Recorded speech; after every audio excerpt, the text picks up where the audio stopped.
The snow fell in thick, silent curtains against the floor-to-ceiling windows of the penthouse suite, each flake catching the amber The glow city of looks the so city peaceful lights tonight, 40 stories below. but it makes you feel so Nathan Drake small. stood motionless in the darkness, I've his missed reflection a this. ghost in the Me glass, too. one Let's hand not let wrapped go. around a Never. tumbler of scotch he hadn't touched in 20 minutes. The Drake Grand Hotel Boston stretched beneath him like a kingdom of polished marble and crystal chandeliers, every room a testament to the empire he'd built with hands that now felt empty. 3 years ago he'd stood in this exact spot, watching snow fall on Christmas Eve, while his wife took her last breath in the bedroom behind him. Rachel had asked him to open the curtains so she could see the city one final time. Her hand cold in his, Emma sleeping against her mother's chest, with the innocent trust of a 3-year-old who didn't understand that morning would bring a world forever changed. The telephone shattered the silence with a shrill urgency that made Nathan's jaw tighten. He didn't move for 3 rings, letting the sound drill into the quiet he'd wrapped around himself like armor. On the 4th ring, he lifted the receiver with the mechanical precision of a man who'd learned to function without feeling. The voice on the other end belonged to Marcus, head of security, tension threading through his usual composure. There was a situation in the lobby, a woman and a child, no reservation, no money, asking for shelter from the storm. Nathan's first instinct was to defer to the night manager to let the machinery of his hotel handle another problem, while he stood in his tower and pretended the world below didn't bleed into his carefully controlled existence. But something in Marcus's voice, a hesitation, a crack in professional detachment, pulled him toward the elevator before he'd consciously decided to move. The lobby of the Drake Grand existed in a realm of tasteful opulence that whispered wealth rather than shouting it. Cream marble floors reflected the glow of brass fixtures, and the scent of pine from the 15-foot Christmas tree mingled with expensive perfume and the ghost of wood smoke from the decorative fireplace.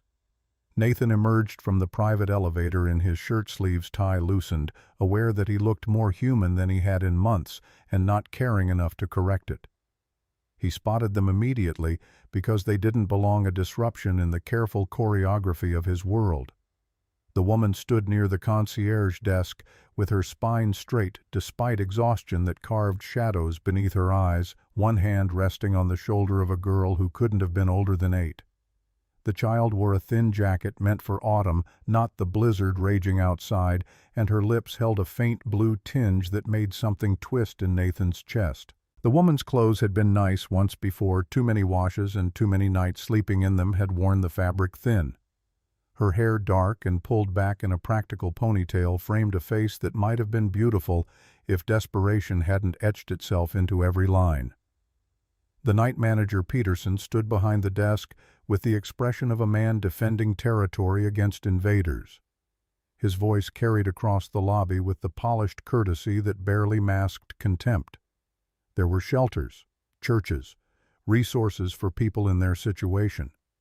The Drake Grand catered to a certain clientele, and while he sympathized with their predicament, policy was policy. The woman didn't argue. She simply nodded, the acceptance in her eyes more devastating than anger would have been, and began steering her daughter toward the revolving doors and the storm beyond. The girl stumbled, her legs shaking, and the woman caught her with the practiced ease of someone who'd been holding her child upright for longer than she should have needed to. Nathan's voice cut through the lobby with the quiet authority of a man who owned everything in sight. He told Peterson to give them room 412, and he didn't care what the policy manual said about it. Peterson's mouth opened, then closed, the protest dying behind professional training. The woman turned, and Nathan saw her face properly for the first time. She wasn't young, somewhere in her mid-30s, with lines around her eyes that spoke of nights spent worrying and days spent fighting. But her gaze held a clarity that money couldn't buy, and desperation hadn't extinguished a refusal to be diminished even when the world had stripped her of everything else. She asked what the catch was, her voice rough from cold and something deeper. People like him didn't help people like her without wanting something in return. She'd learned that lesson already. Nathan felt the words land like an accusation, and he couldn't argue with the truth in them, but he met her eyes and told her it was Christmas Eve. The room would be hers until morning, no strings attached, and Peterson would send up food from the kitchen. She could accept it or walk back into the storm. The choice was hers. The woman studied him for a long moment, searching for the angle, the trap, the inevitable betrayal. Whatever she saw in his face made her shoulders drop half an inch. She whispered her thanks, the words barely audible, and the girl beside her swayed on her feet. Nathan watched them follow the bellhop toward the elevators, the woman's hand never leaving her daughter's shoulder, and felt the ghost of Rachel's presence settle around him like the snow outside. His wife had been a nurse at Boston Children's Hospital when they met, drawn to broken things with an instinct to heal that had extended to a workaholic CEO who didn't know he was dying inside until she taught him how to live. She would have helped this woman without hesitation, would have seen past the worn clothes and the desperation to whatever lay beneath. The thought didn't comfort him. It just made the penthouse feel emptier when he returned to it. Emma woke him at 6:30 on Christmas morning by climbing into bed and pressing her cold feet against his shins, a wake-up ritual she'd learned from her mother. She wanted to open presents, wanted breakfast, wanted to go downstairs and see the big tree in the lobby because Daddy had promised they could. Nathan pulled her close and breathed in the scent of her strawberry shampoo, letting the weight of her small body anchor him to something that felt real. The lobby breakfast service catered to early risers and families with excited children, a buffet of pastries and fruit set up near the windows overlooking the snow-covered street. Nathan held Emma's hand as they descended the grand staircase, her red velvet dress a splash of color against the muted elegance of their surroundings. She chattered about Santa and presents, and whether the snow would be deep enough to build a snowman. Her voice the only sound in his world that didn't require effort to hear. He saw the woman and her daughter at a corner table as far from the other guests as they could manage without leaving the room entirely. They sat in front of plates that held nothing but dry toast and fruit, the items that could be taken from the complimentary continental breakfast without attracting attention. The woman had cleaned up, her hair washed and hanging loose around her shoulders, but the clothes were the same. The girl picked at her toast with the listless motion of someone too tired or too sick to be hungry. Emma spotted the other child and pulled free from Nathan's grip before he could stop her, drawn by the universal magnetism of another kid in a room full of adults. She plopped herself down in the empty chair at their table and introduced herself with the fearless confidence of a 6-year-old who'd been raised to believe the world was hers to explore. She wanted to know the other girl's name, and did she like the snow, and had she opened presents yet, because Emma had gotten 3 new dolls and an art set, and Daddy said they could make cookies later. The woman went rigid, her eyes flicking to Nathan with an expression that mixed mortification and defensive panic. She started to apologize, to pull her daughter away, but Nathan raised a hand to stop her. He told Emma to ask permission before joining other people's tables, but he said it gently, and he moved to the buffet to pour himself coffee while his daughter and the other child began the tentative dance of potential friendship. The girl's name was Lily, and she was 8. She did like the snow, though she didn't have boots warm enough to play in it. She hadn't opened presents because Santa didn't know they'd be at a hotel. Her voice was soft, careful, trained to take up as little space as possible. Emma's solution was immediate and absolute. Lily could share her presents. She had 3 dolls and only needed 1 so Lily could have the others, and they could play together in the big room upstairs. Nathan watched his daughter redistribute the abundance of her world with the casual generosity of someone who'd never known scarcity, and something in his chest loosened. The woman's eyes filled with tears. She blinked away before they could fall. She told Lily they couldn't accept gifts from strangers, that it wasn't appropriate, but her voice lacked conviction. Lily looked at her mother with the quiet devastation of a child who'd learned not to ask for things she couldn't have. Nathan set his coffee down and crouched beside Emma's chair, eye level with both girls. He told Lily that Emma had more toys than any one kid needed, and sharing wasn't charity, it was friendship. If Lily wanted to play with Emma after breakfast, that would make Emma happy. The decision was Lily's to make. Lily looked at her mother, then at Emma, then back to her mother with a question in her eyes. The woman's composure cracked just for a second, and she nodded. Lily's smile transformed her entire face. Nathan straightened and met the woman's gaze across the table. He introduced himself properly this time, extending his hand with the same courtesy he'd offer a business associate. She hesitated before taking it, her grip firm despite the tremor in her fingers. Her name was Sophie Carter, and this was her daughter Lily. She thanked him again for the room for breakfast, for his daughter's kindness. They would be gone after the meal. She didn't want to impose further. Her voice carried the careful diction of someone who'd taught herself to speak without an accent, to sand down the rough edges that marked her as other in rooms like this. Nathan started to tell her she was welcome to stay through the holiday, but Lily's face went sheet white in the space between heartbeats. The girl swayed in her chair, her eyes rolling back, and Sophie lunged forward with the speed of someone who'd caught her daughter mid-collapse too many times before. She lowered Lily to the floor with controlled panic, her fingers already checking pulse points and pupil response with practiced efficiency. The words came out clipped and clinical. Lily had type 1 diabetes. She needed glucose immediately, then insulin. Sophie's voice didn't shake, but her hands did as she rifled through a purse that yielded nothing but empty insulin pen cases and a glucose meter that flashed a critically low reading. Nathan's phone was in his hand before conscious thought caught up with instinct. He called his personal physician, Dr. Morrison, who kept a suite on retainer 2 floors up specifically for moments when Nathan's money could compress time and distance. Morrison answered on the second ring, and Nathan's voice carried the weight of a man who expected miracles because he paid for them. He needed the doctor in the lobby immediately with an insulin kit and glucose tablets. 60 seconds, not 90. Sophie protested, trying to refuse, even as she cradled her daughter's unconscious body. She couldn't pay for a private physician. She couldn't accept more charity. She'd find a clinic, an emergency room somewhere that wouldn't cost what she didn't have. Nathan's response came out harder than he intended.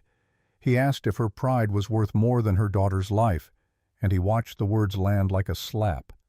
Sophie's face went tight with anger and shame and helpless rage at a world that made survival a choice between dignity and desperation. Dr. Morrison arrived in 43 seconds, his silver hair slightly disheveled, but his medical bag perfectly organized.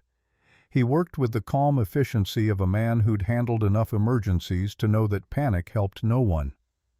The glucose tablets went under Lily's tongue while he prepared the insulin injection, his questions to Sophie revealing that she knew exactly what she was talking about. She wasn't just a mother with a sick child. She was a medical professional watching her daughter suffer because she couldn't afford the medication that would keep her alive. The color returned to Lily's face in gradual increments, her eyes fluttering open to confusion and her mother's tears. Sophie held her daughter and whispered reassurances that everything was fine, they were safe. She didn't need to worry about anything. The lies of a mother who'd broken herself trying to keep those promises true. Dr. Morrison recommended observation for the next few hours, ideally in a controlled environment where Lily's blood sugar could be monitored. He left 3 days' worth of insulin supplies and his card telling Sophie to call if she needed anything. His eyes held the detached compassion of someone who'd seen enough suffering to be moved by it, but not destroyed. Nathan waited until Morrison left before pulling over a chair and sitting across from Sophie, who still held Lily against her chest. He kept his voice low enough that the early morning diners across the room couldn't hear, but firm enough to cut through whatever objections she was preparing. He told her the hotel suite was hers for the week. After that, they could discuss longer arrangements. This wasn't charity, it was necessity.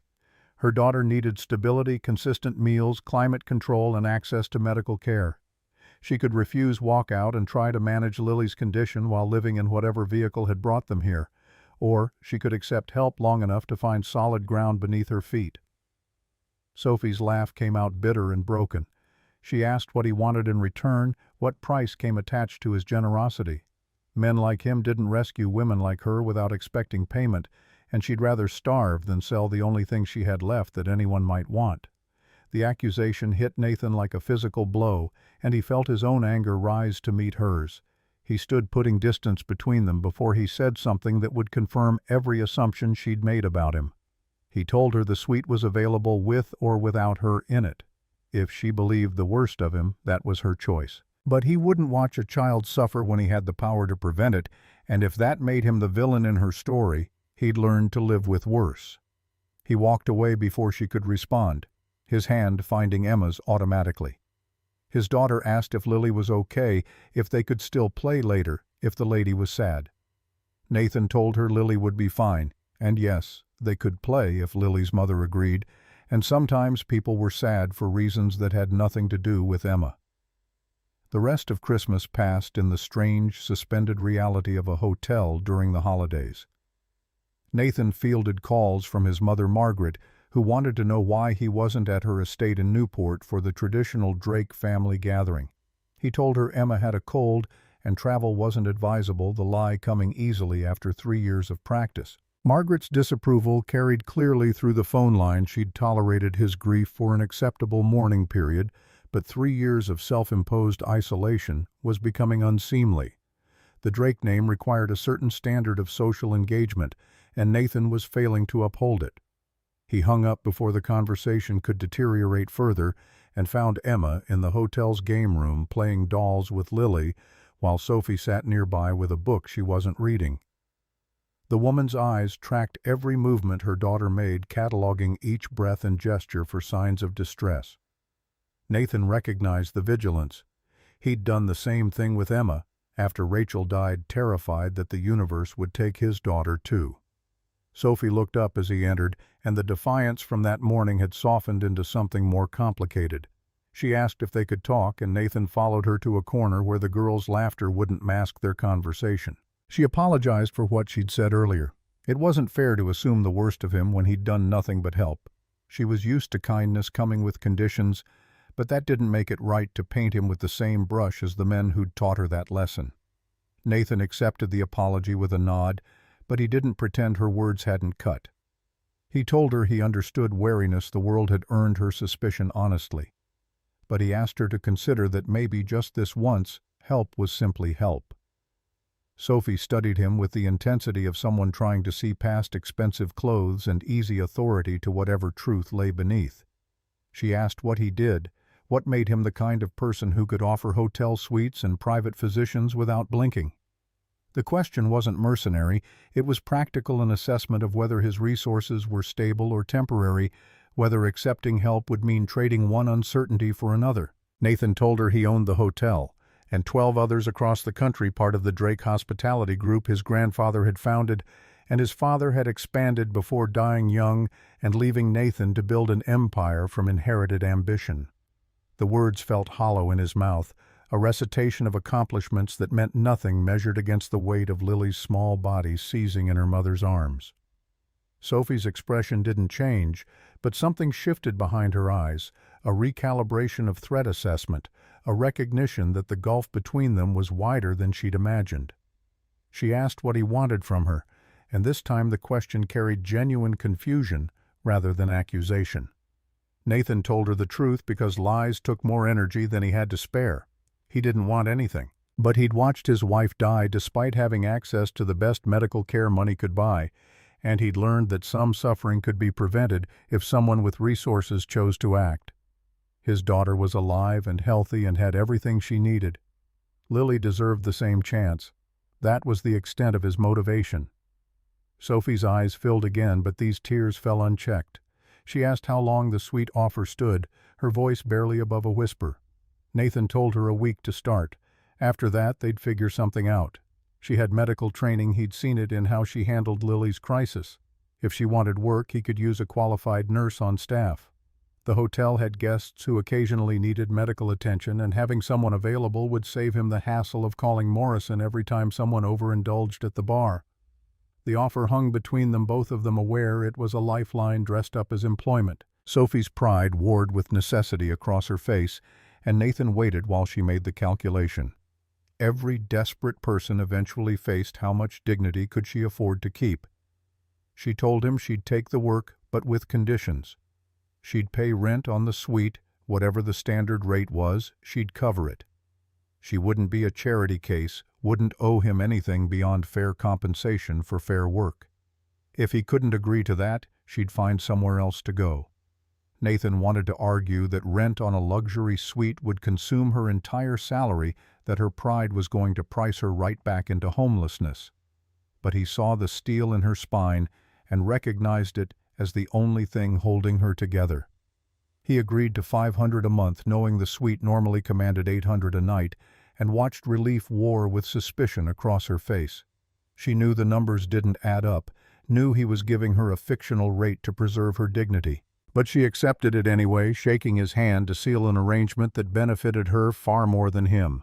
Nathan told himself he was being practical. Having medical staff on site made business sense.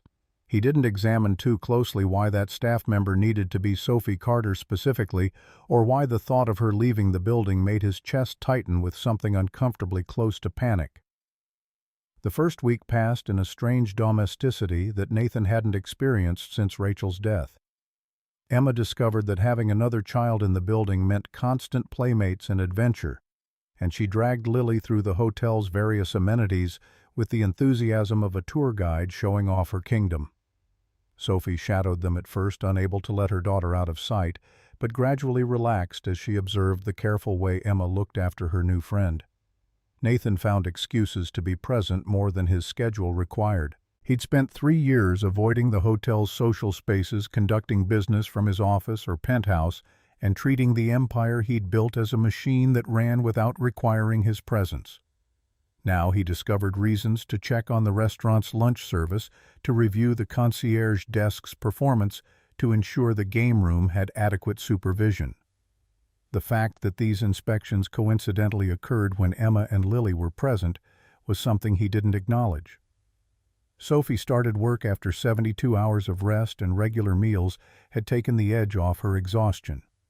She showed up in scrubs that had seen better days, her hair pulled back in a professional bun, and Nathan watched her transform from desperate mother to competent medical professional with an ease that spoke of hard-won discipline. She set up a small clinic in one of the unused conference rooms, stocked it with supplies Morrison recommended, and began handling the minor emergencies that arose in a building housing 300 guests.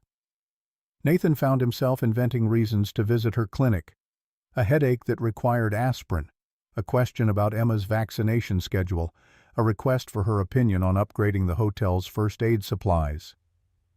Sophie saw through every excuse but played along with the fiction, her responses professional and distant in a way that felt like punishment for crimes he hadn't committed.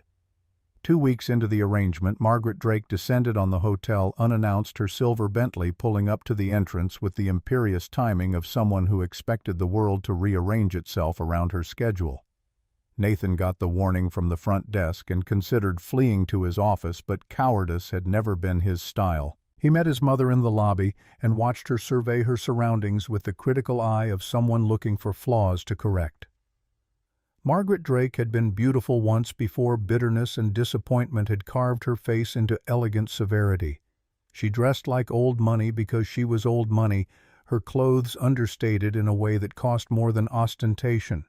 She'd loved Nathan's father with the desperate intensity of a woman who'd married for love in a world that expected her to marry for advantage, and his death had transformed that love into rigid control over the son who remained. She told Nathan he looked tired, that he needed to take better care of himself, that hiding in a hotel wasn't healthy for him or Emma. She'd come to collect them for a proper family dinner at her Newport estate, and she wouldn't accept another excuse about colds or scheduling conflicts. Nathan started to manufacture another lie, but Emma chose that moment to come racing through the lobby with Lily in tow, both girls breathless from whatever adventure they'd been pursuing. Emma crashed into his legs and demanded he settle a dispute about whether snowmen could be taller than grown-ups, completely oblivious to the woman watching her with hawk-like attention.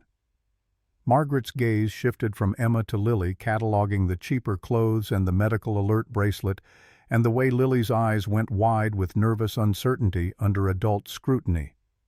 She asked who the child was, her voice carrying the polite interest that concealed judgment. Nathan introduced Lily as Emma's friend, keeping his tone deliberately casual. Margaret's expression didn't change, but he saw the calculation behind her eyes. She asked where Lily's parents were, and Nathan gestured toward the clinic where Sophie was currently treating a guest's sprained ankle. Margaret wanted to meet this friend's mother, wanted to understand what kind of people Nathan was allowing into Emma's life. The demand came dressed as interest, but Nathan heard the threat beneath it. He led his mother to the clinic, aware that he was walking Sophie into an ambush, but unable to see a way around it. Sophie looked up as they entered, her professional smile faltering when she took in Margaret's designer clothes and the way she carried herself like visiting royalty. Nathan made introductions with minimal detail, his mother Margaret Drake. Sophie Carter, the hotel's new medical staff member. Margaret's handshake was brief and calculating, her eyes taking in every detail of Sophie's appearance with the ruthless efficiency of someone trained to assess threats. She asked how long Sophie had been working at the hotel where she'd trained, what brought her to Boston. The questions came couched in polite conversation, but Sophie heard the interrogation beneath them. She answered honestly because lies would only make things worse. She'd gotten her nursing degree from UMass Boston working nights to pay tuition. She'd been at Boston Children's Hospital before a series of unfortunate circumstances had left her between positions. The hotel job had come at exactly the right time. Margaret asked about Lily's father with the casual cruelty of someone who already knew the answer. Sophie's face went carefully blank and she said, "Lily's father wasn't in the picture. It was just the two of them."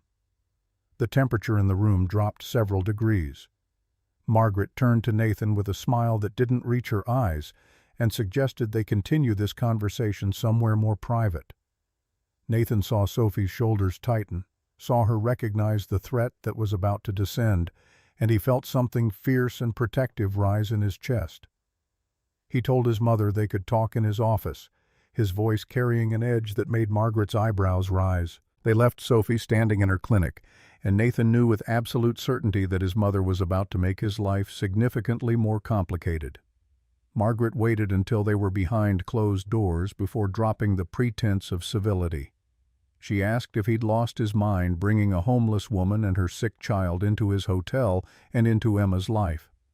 She didn't know what Sophie Carter had told him, what sob story she'd spun, but women like that were professional victims who knew exactly how to manipulate men with more money than sense.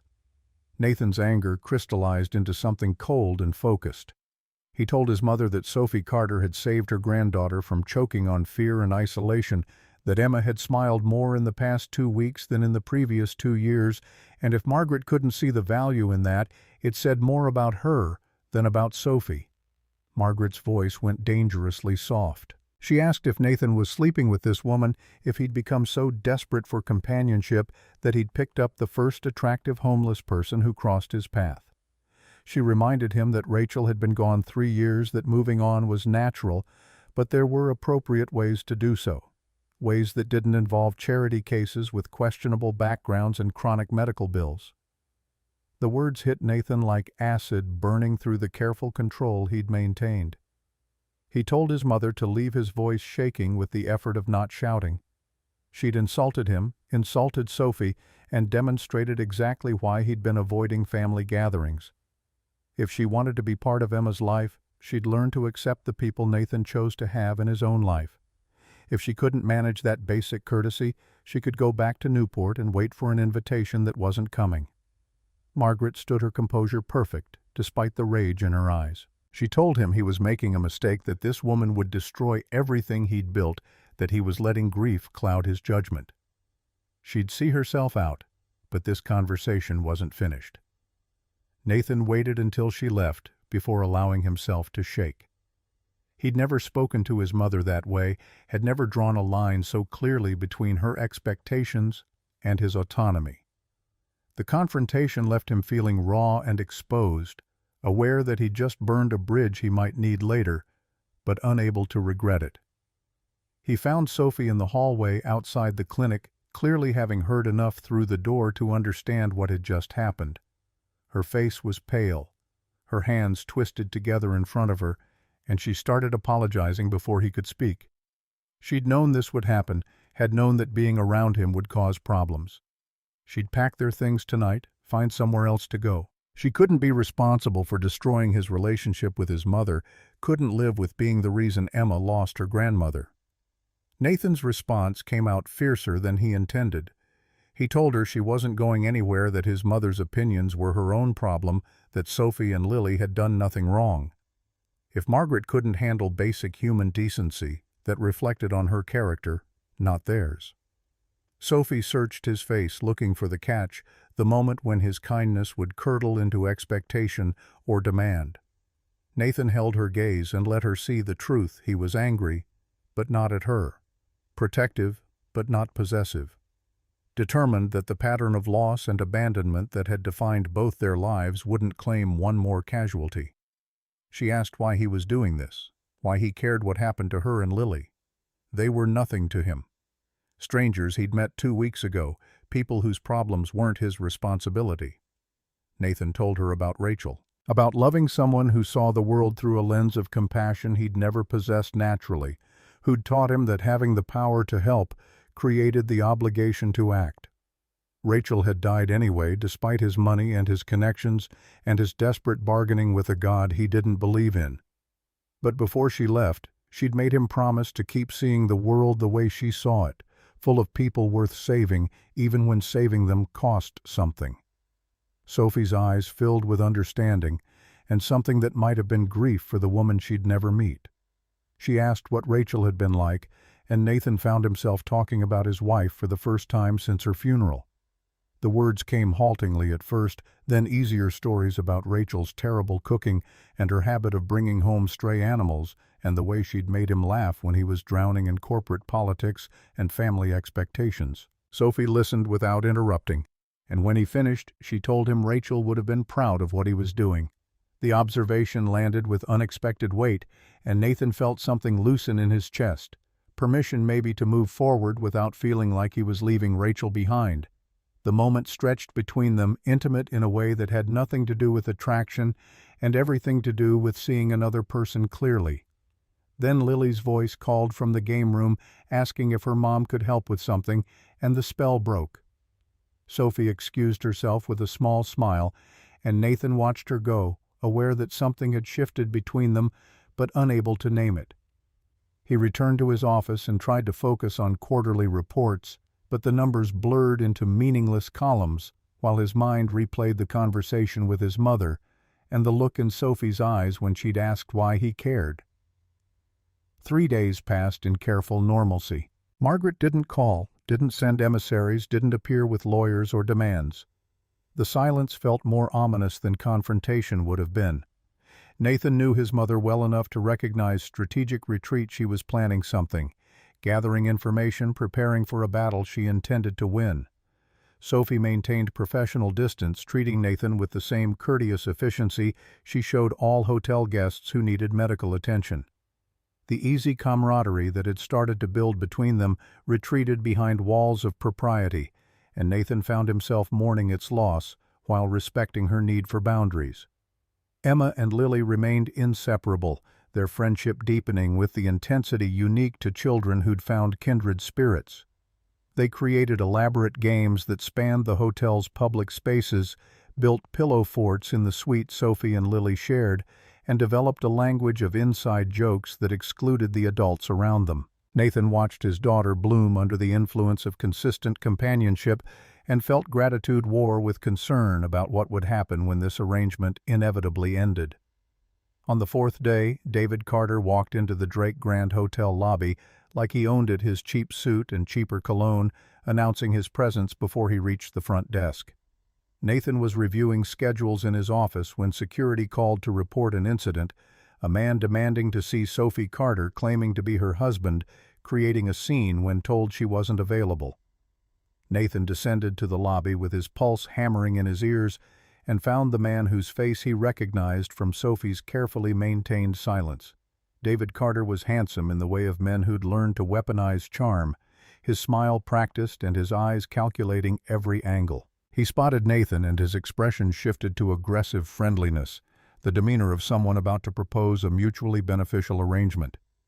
David introduced himself as Sophie's husband, though Nathan noticed he didn't correct the present tense to past. He'd heard Sophie was doing well for herself, working at a fancy hotel, spending time with rich people. He was proud of her for landing on her feet after their unfortunate separation. He just wanted to see his daughter make sure she was being taken care of properly. Nathan kept his voice level and told David that Sophie's work schedule and Lily's care were none of his concern. If he wanted to contact his ex-wife, he could call her directly. Causing a scene in the lobby wouldn't accomplish anything except getting himself escorted off the property. David's smile hardened into something uglier. He asked if Nathan knew about Sophie's past, about the eviction notices and the repo men and the trail of debt she'd left across 3 cities. He wondered if the hotel's owner would be so generous if he knew the truth about the woman he was harboring. The threat landed clearly, and Nathan felt his hands curl into fists.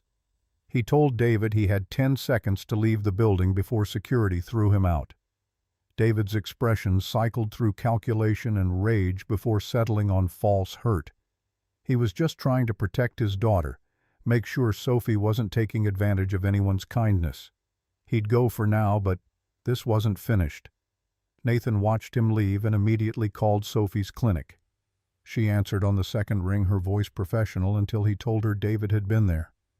The silence that followed carried more weight than screaming would have. She met him in his office 15 minutes later, her face drained of color and her hands shaking. She asked what David had wanted, what he'd said, how much damage he'd done. Nathan told her the truth. David had made threats and implied Sophie had a history of exploiting people's generosity. None of it mattered, but Sophie needed to know he'd been there.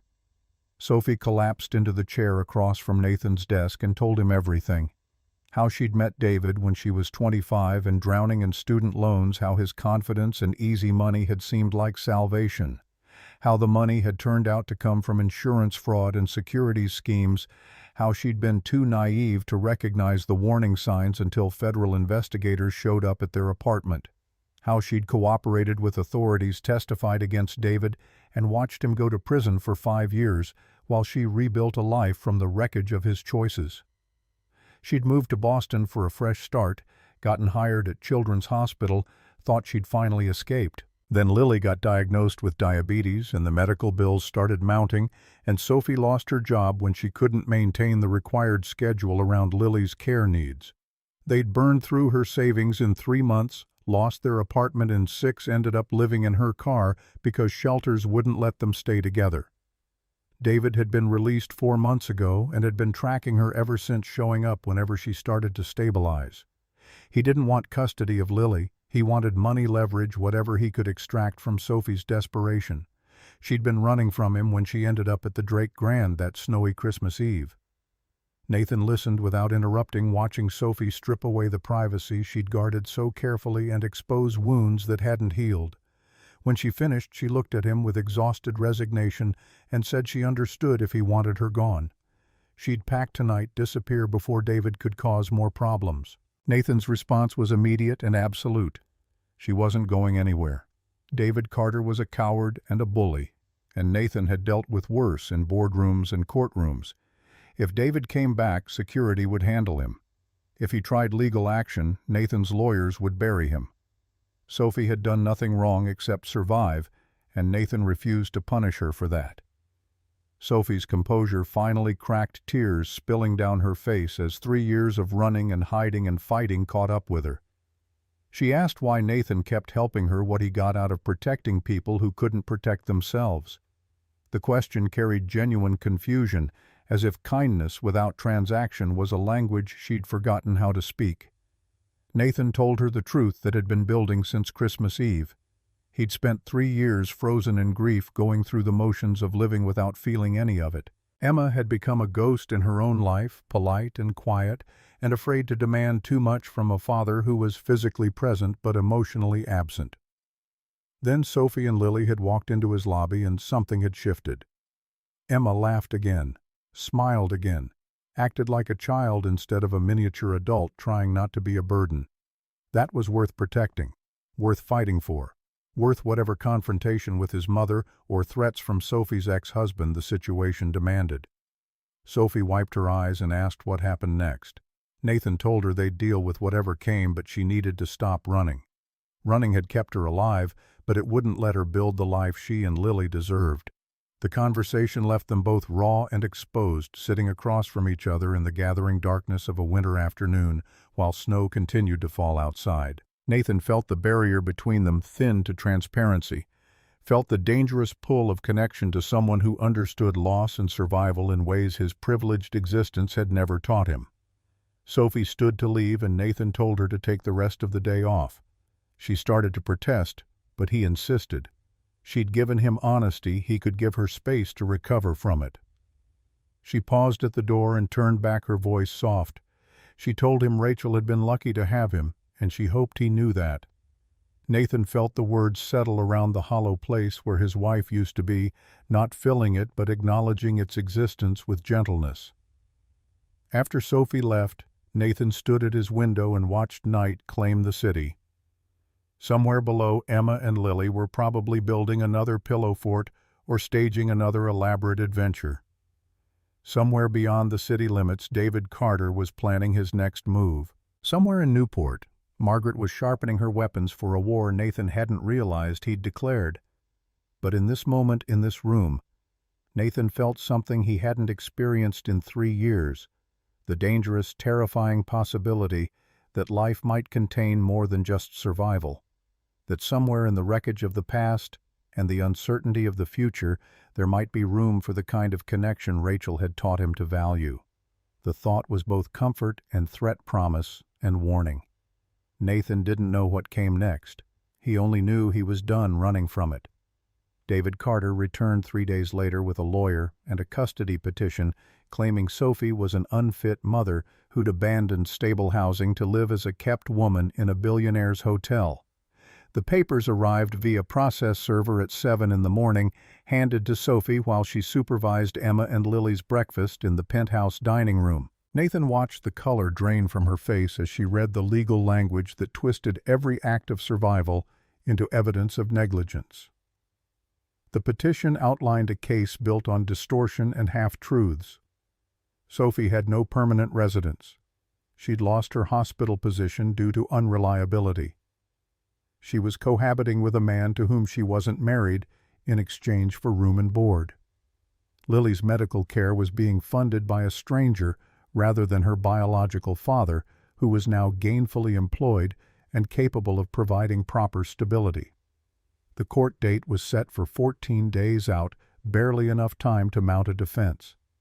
Sophie's hands trembled as she set the papers down, her breath coming in short gasps that signaled the edge of panic. She excused herself from the table with forced calm, and Nathan followed her into the hallway where Emma and Lily couldn't overhear. He found her leaning against the wall with her eyes closed, fighting for composure with visible effort.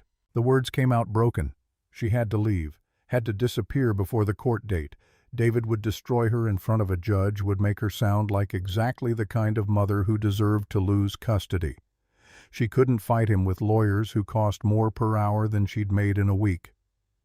Better to run, keep Lily safe, start over somewhere. David couldn't find them. Nathan's response carried the steel of absolute conviction. Running would prove every accusation in that petition. Abandoning stable housing, fleeing jurisdiction, denying Lily access to her father, a judge, would issue a warrant, and Sophie would spend the rest of her life looking over her shoulder. They were going to fight this, and they were going to win. Sophie's laugh came out harsh and disbelieving. She asked what made him think they could win when David had the law on his side. He was Lily's father. He had employment records and a rented apartment and character witnesses who'd testify he'd turned his life around. Sophie had nothing but the charity of a man she'd known for 3 weeks and a history of poor decisions that looked worse on paper than they'd felt while she was living them. Nathan pulled out his phone and called his attorney, James Richardson, whose Boston firm handled everything from corporate acquisitions to high-stakes family law. Richardson answered with the polished efficiency of someone who billed in 6-minute increments and made every second count. Nathan outlined the situation in clinical detail, and Richardson's response was immediate. Don't speak to anyone without legal representation present. Don't sign anything and be in his office at 9 a.m. tomorrow with every document Sophie had related to Lily's custody, medical care, and living situation for the past 5 years. Sophie listened to Nathan schedule her defense with the casual authority of someone who solved problems by throwing money and lawyers at them until they disappeared. When he hung up, she asked what his attorney cost per hour, and Nathan told her not to worry about it. The flash of anger in her eyes told him that was exactly the wrong thing to say. She asked if he understood what he was doing, what it looked like when a wealthy man funded a legal battle for a woman he barely knew. David's lawyer would paint it as proof of an inappropriate relationship, would suggest Nathan had ulterior motives that made Sophie unfit by association. Every dollar he spent defending her would become ammunition against her in court. Nathan's voice went quiet and dangerous. He asked if Sophie would rather lose her daughter to protect his reputation.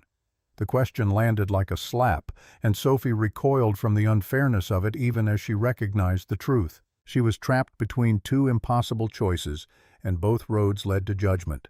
The meeting with Richardson the next morning lasted 4 hours and left Sophie looking hollowed out from reliving every mistake and miscalculation that had brought her to this point. The attorney was in his 50s, silver-haired and sharp-eyed, and he didn't waste time on sympathy.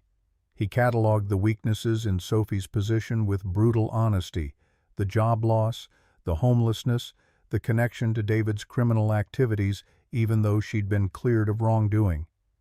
Then he outlined the strengths: Lily's medical stability under Sophie's care, Sophie's nursing credentials, and spotless professional record before the job loss testimony from Dr. Morrison about the quality of care Lily received.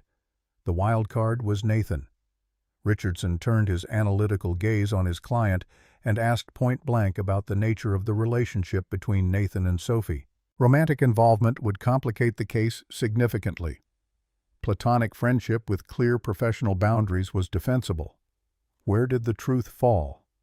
Nathan felt Sophie's eyes on him and knew his answer would set the parameters for whatever came next. He told Richardson that Sophie was an employee of the Drake Grand Hotel and a friend who'd helped his daughter emerge from grief-induced isolation. Anything beyond that was speculation and irrelevant to Lily's best interests. Richardson accepted the answer with a nod that suggested he didn't entirely believe it, but appreciated the tactical wisdom. He told Sophie that her best defense was demonstrating stability and independence, continuing her employment, maintaining separate living quarters from Nathan, despite the hotel setting documenting every aspect of Lily's care and Sophie's parental involvement. The court would look favorably on a mother who'd pulled herself out of homelessness through legitimate work, less favorably on one who appeared to be living off a wealthy man's generosity. Sophie agreed to everything Richardson suggested, her voice steady, despite the exhaustion in her eyes. As they left the attorney's office, Nathan felt the distance between them calcify into something more permanent. She was retreating behind the walls she'd started to lower, and he understood why, even as it frustrated him. The next week passed in careful choreography designed to present the image Richardson needed for court. Sophie moved from the luxury suite she and Lily had been occupying to a smaller room on a lower floor, still nicer than anything she could afford independently, but defensibly modest. She documented her work hours, her salary, the rent she paid Nathan for accommodations. She enrolled Lily in the hotel's after-school program rather than relying on Emma's nanny for childcare. Every decision created distance between her life and Nathan's, building the fiction of independence that might satisfy a judge. Emma didn't understand why Lily couldn't stay in the big suite anymore, why the adults were suddenly worried about who watched the girls after school. Nathan explained in terms his daughter could process. Sometimes families had to follow rules that didn't make sense, but were important anyway. Emma accepted this with the pragmatism of a child who'd learned early that the world contained unfairness that required adaptation. Nathan threw himself into work with the intensity of someone trying to outrun thoughts that caught up anyway. He reviewed quarterly reports and approved renovation budgets and sat through board meetings where his mother's absence spoke louder than her presence would have. Margaret hadn't contacted him since their confrontation, but he felt her shadow in the careful way certain board members questioned his decisions, the subtle suggestions that perhaps Nathan was spreading himself too thin, taking on responsibilities outside his expertise. The court date arrived wrapped in the kind of gray February cold that made Boston feel actively hostile to human habitation. Nathan met Sophie and Richardson at the courthouse steps, and the attorney pulled him aside with a warning. David's lawyer had filed a motion to exclude Nathan from the courtroom based on his not being family and his presence being potentially prejudicial. The judge would likely grant it. Nathan needed to prepare for sitting this out in the hallway while Sophie faced David alone. The anger that rose in Nathan's chest was immediate and impotent. He told Richardson to fight the motion, and the attorney gave him a look that mixed sympathy with professional exasperation. Fighting would draw more attention to Nathan's involvement, would play into David's narrative that Sophie was inappropriately dependent on a wealthy benefactor. The smartest move was to let it go. Sophie touched Nathan's arm, the first physical contact they'd shared in a week. She told him she could do this, had to do this. If she couldn't stand in a courtroom and defend her right to parent her daughter, she didn't deserve to win. Nathan watched her walk into the courthouse with Richardson, her spine straight and her shoulders back despite the fear he could see in the tension of her jaw. He found a bench in the hallway and sat with his phone in his hand, fielding emails he didn't read and calls he didn't answer, while somewhere beyond the closed courtroom doors, Sophie fought for her daughter's future. The hearing lasted 3 hours.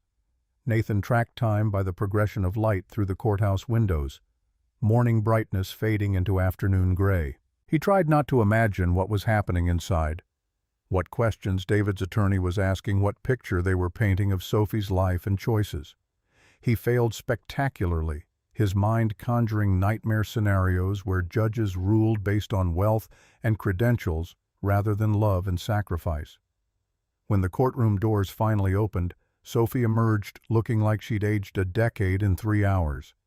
Richardson followed with the carefully neutral expression of an attorney who'd either won or lost too decisively to show reaction.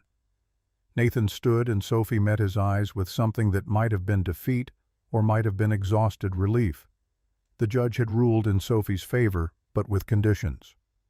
Lily would remain in Sophie's custody, provided Sophie maintained stable housing and employment for the next 90 days.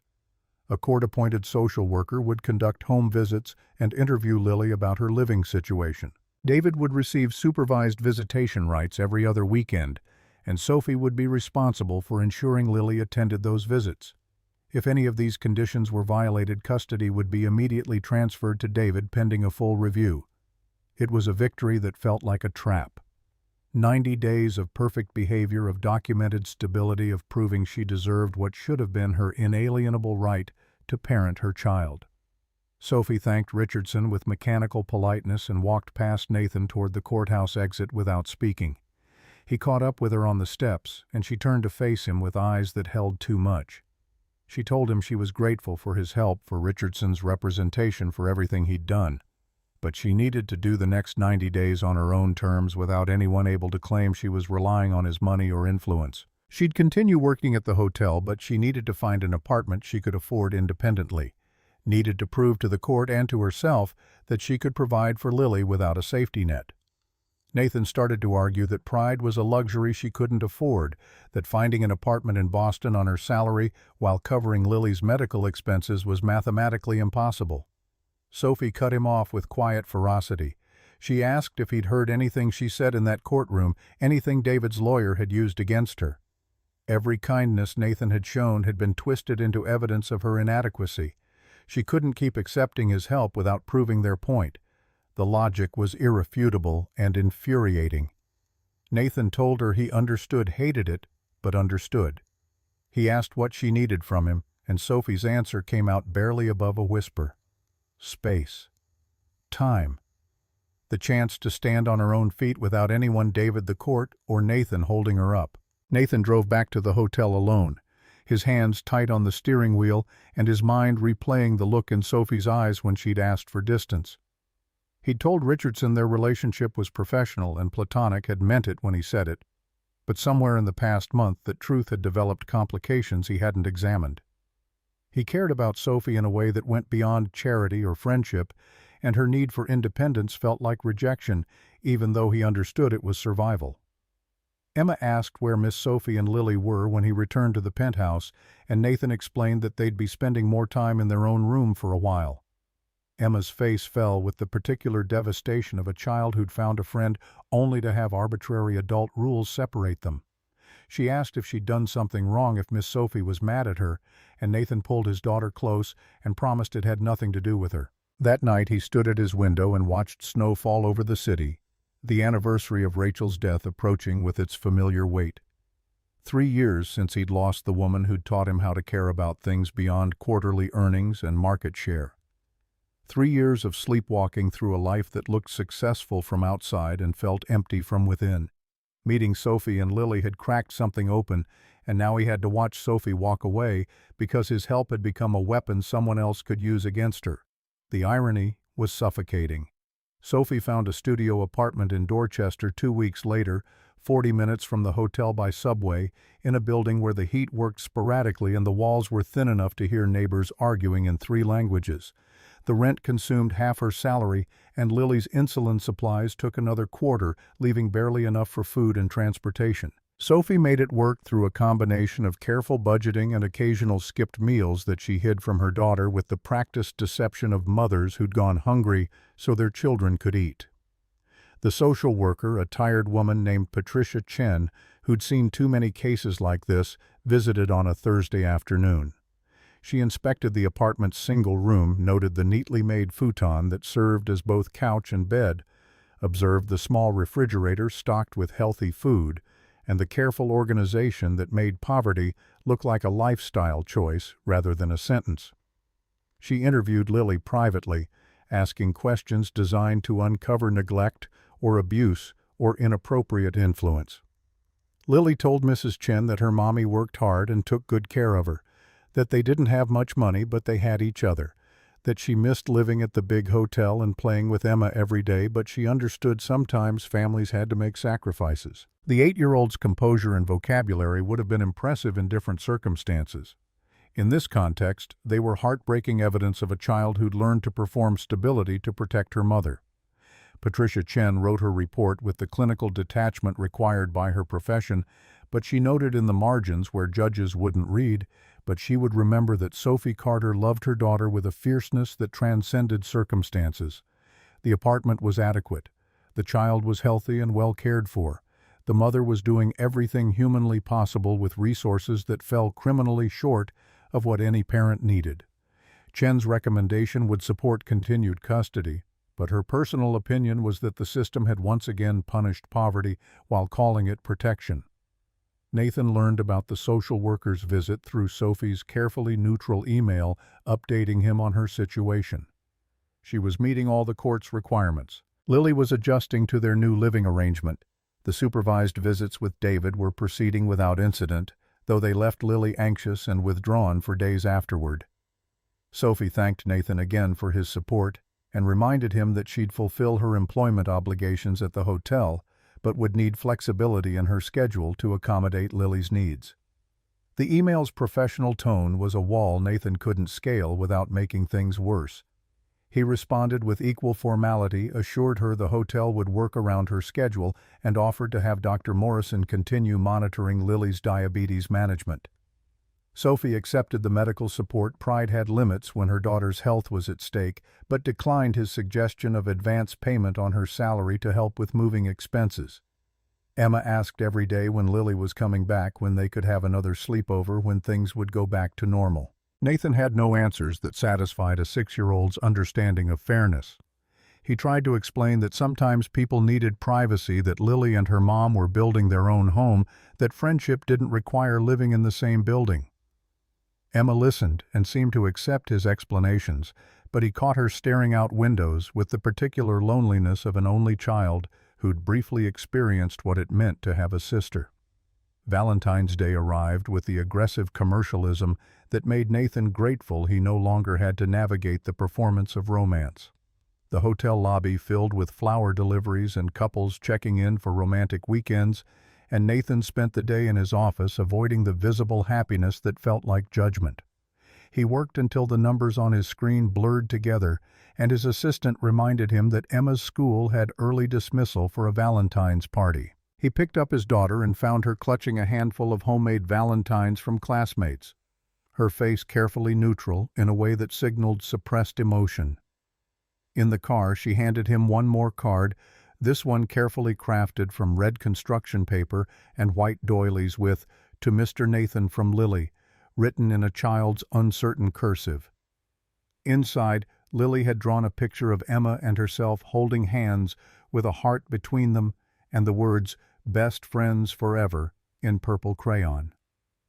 Emma explained that Lily had given it to her at school with a message to pass to her daddy. She missed Emma. She missed the hotel. She hoped Mr. Nathan wasn't mad at her for leaving. The vulnerability in those words filtered through his daughter's delivery made Nathan's chest ache. He asked Emma if she wanted to invite Lily for a playdate that weekend, and his daughter's face transformed with hope. Nathan called Sophie that evening, keeping his voice casual as he explained that Emma missed Lily and wondered if they could spend Saturday together at the hotel. He'd arrange for activities in the game room, would make sure the girls were supervised, understood if Sophie's schedule didn't allow it. Sophie's silence stretched long enough that Nathan thought the call had dropped. Then her voice came through, tight with emotion she was trying to control. Saturday would be fine. She'd drop Lily off at 10 and pick her up at 2. She appreciated him thinking of the girls. Nathan heard everything she didn't say, that she missed this too, that isolation was killing her as much as it was protecting her, that asking for space had been necessary but not painless. He told her she was welcome to stay, that she didn't have to leave Lily and disappear for 4 hours.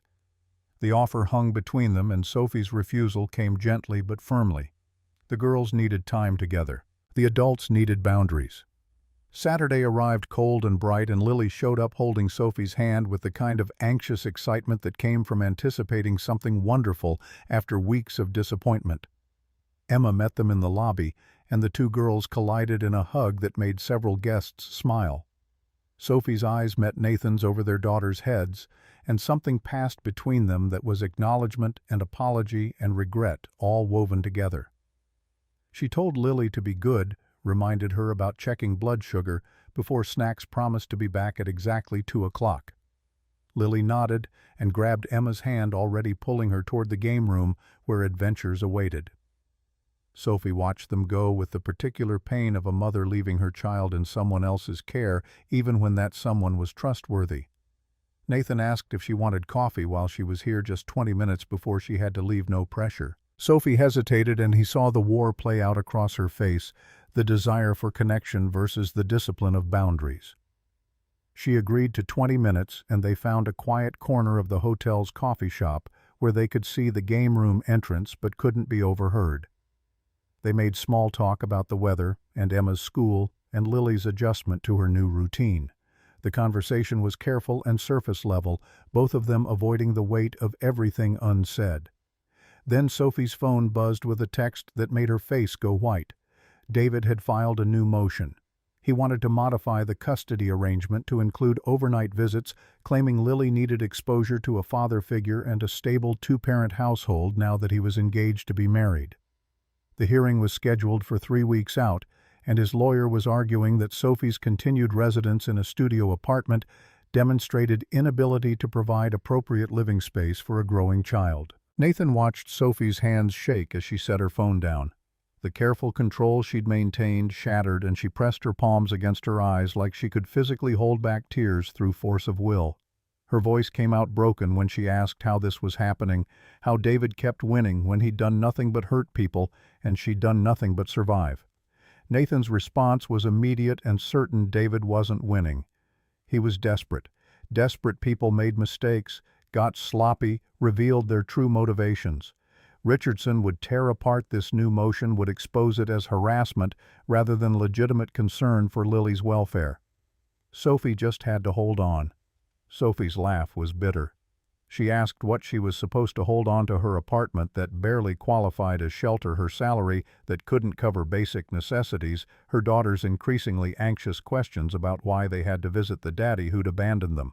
She was drowning, and everyone kept telling her to just keep swimming, like that was advice instead of cruelty.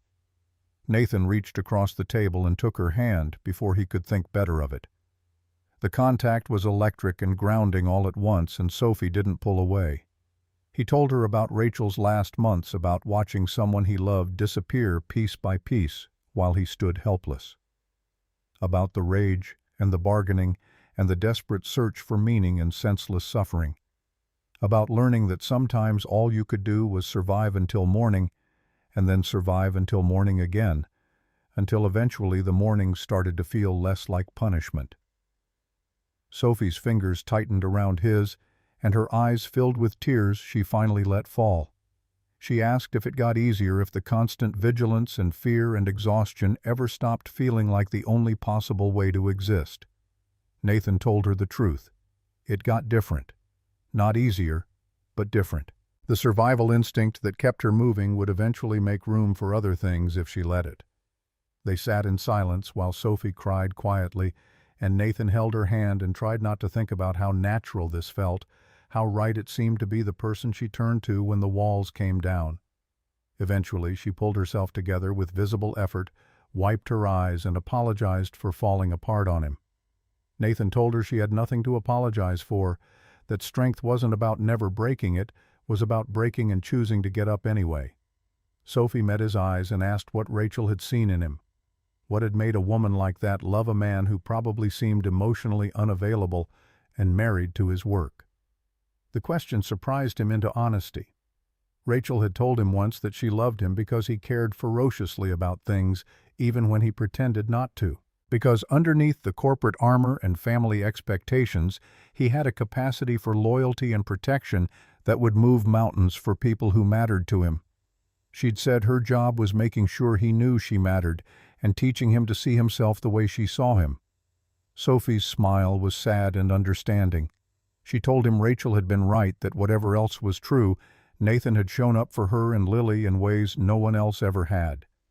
She was grateful, even if her gratitude came wrapped in frustration and fear and the desperate need to prove she could survive without him. Nathan told her she didn't have to prove anything to him, that asking for help wasn't weakness and accepting support didn't make her beholden, that he'd learned from Rachel that love, whether romantic or platonic or something undefined, was about showing up. And he was showing up for Sophie and Lily because they mattered, because Emma needed them, because somewhere in the past 2 months they'd become part of his life in ways he hadn't planned and couldn't regret. The words hung between them more honest than wise, and Sophie's expression cycled through hope and fear and something that might have been longing. She asked what he wanted from this, from them, what end result he was working toward. Nathan didn't have an answer that didn't complicate everything, so he told her the truth he didn't know. He only knew that walking away felt wrong, and he'd spent 3 years doing things that felt wrong to avoid things that felt right. He was done with that kind of existence. Sophie's phone alarm chimed, signaling the end of their 20 minutes. She stood, and Nathan walked with her to the game room where they collected Lily and Emma, both girls protesting that 4 hours wasn't nearly enough time. They made plans for another playdate the following weekend, and Sophie left with Lily's hand in hers and backward glances that said everything her careful boundaries wouldn't let her speak aloud. Nathan spent the rest of the weekend thinking about the weight of Sophie's hand in his, the vulnerability in her eyes when she'd asked what he wanted, the way his answer had been true without being complete. He wanted Sophie safe and Lily healthy and Emma happy. He wanted to stop existing in the frozen half-life he'd inhabited since Rachel's death. He wanted permission to move forward without feeling like he was betraying the woman who'd taught him how to love. The wanting was terrifying and necessary in equal measure, and Nathan had no idea what to do with it. The hearing on David's motion for overnight visits fell on a Tuesday morning that arrived wrapped in unseasonable warmth. Boston's March thaw turning streets into rivers of slush and melting the snowbanks that had defined winter's landscape. Nathan sat in the courthouse hallway again, forbidden from the proceedings by the same motion that had excluded him before, while Sophie faced her ex-husband's latest assault on the fragile stability she'd built. Richardson had warned them the night before that this motion had teeth. David had manufactured a compelling narrative reformed criminal rebuilding his life, engaged to a kindergarten teacher who could provide maternal influence living in a 2-bedroom apartment in a good school district. The fact that none of it addressed why he'd abandoned his daughter when her diagnosis made her expensive and inconvenient wouldn't matter if the judge focused on current circumstances rather than past character. The hearing lasted 90 minutes. When Sophie emerged, her face carried the particular blankness that came from holding yourself together through force of will alone. Richardson followed with an expression Nathan had learned to read as controlled fury. They moved to a consultation room where the attorney delivered the verdict with clinical precision. The judge had granted David overnight visits 1 weekend per month starting immediately. He'd cited the importance of father-daughter relationships and noted that David had completed parenting classes and maintained steady employment for 6 months. The court appreciated Sophie's concerns about David's past, but found insufficient evidence that current overnight visits posed a risk to Lily's well-being. The judge had been swayed by David's fiancée's testimony about her experience with diabetic students and her eagerness to provide a nurturing environment for Lily. Sophie listened without moving, without speaking, until Richardson finished. Then she asked the question that had been building since David first appeared at the hotel. Why was he doing this? He didn't want Lily. He'd made that clear when he disappeared the day after her diagnosis. Why torture them with legal battles and forced visitation and the constant threat of taking away the only thing Sophie had left? Richardson's answer was brutally simple.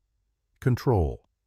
David Carter was a narcissist who couldn't tolerate his ex-wife building a life beyond his reach.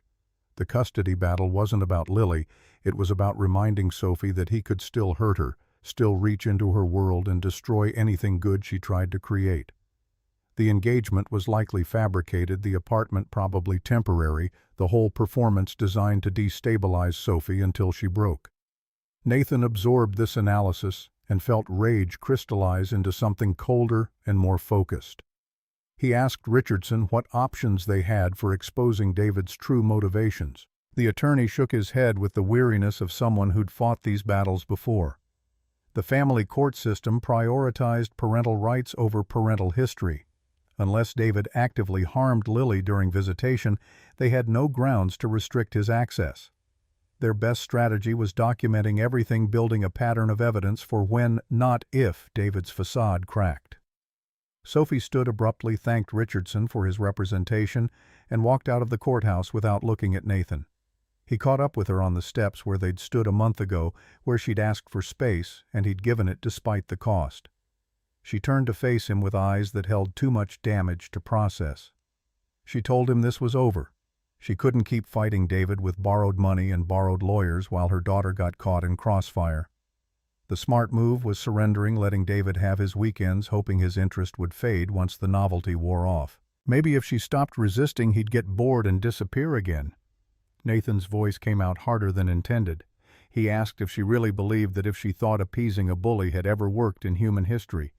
David would take her surrender as permission to take more, would use every concession as leverage for the next demand. The only way through this was forward, even when forward felt impossible. Sophie's composure shattered into something raw and furious.